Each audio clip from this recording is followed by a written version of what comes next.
Македонската и грчката влада се на иста линија дека вербалната нота од нашето МНР до Атина е јасен доказ од терминот македонски граѓани на Република Македонија се однесува на државјанство, а не на етничка припадност, но изгледа дека на различен начин ја сваќаат незината суштина. Ципрас нема никакви дилеми. Писмото од Димитров е конечен доказ дека со Преспанскиот договор не е признаена македонска нација и јазик. За грчкиот премиер, северните соседи, освен што го известиле за промената на уставот, самите понудиле толкување кое оди токму во тој правец. Прокалеса Што појаснуваат нашите соседи во овој текст што е правно обврзувачки и ги повторува обврските што произлегуваат од договорот. Прво, дека терминот нешенелити се однесува исклучиво на државјанството и не го дефинира или сугерира прашањето на националноста. И второ, дека јазикот на нашите соседи, како што е споменато во договорот и е признат на конференцијата на Обединетите нации во 77-та, припаѓа на групата јужнословенски јазици. Сега што имате да порачате, господине Мицотакис? Или треба да побарате други аргументи или да му се придружите на господинот Каменос?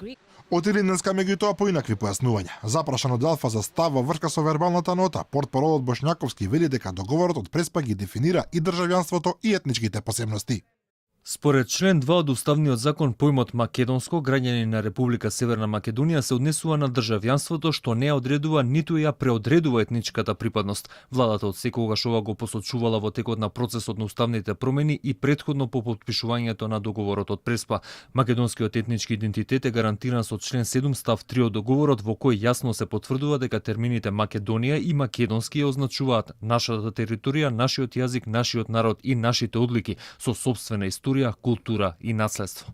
Ципрас е толку сигурен во своето толкување на Преспанскиот што ќе го печати во илјадници примероци во грчките весници за сите граѓани да може да се уверат дека нема признавање на македонската нација, а му нуди и ТВ дебата на опозиционерот Мицотакис со истата цел – грчкиот народ да добие вистински информации.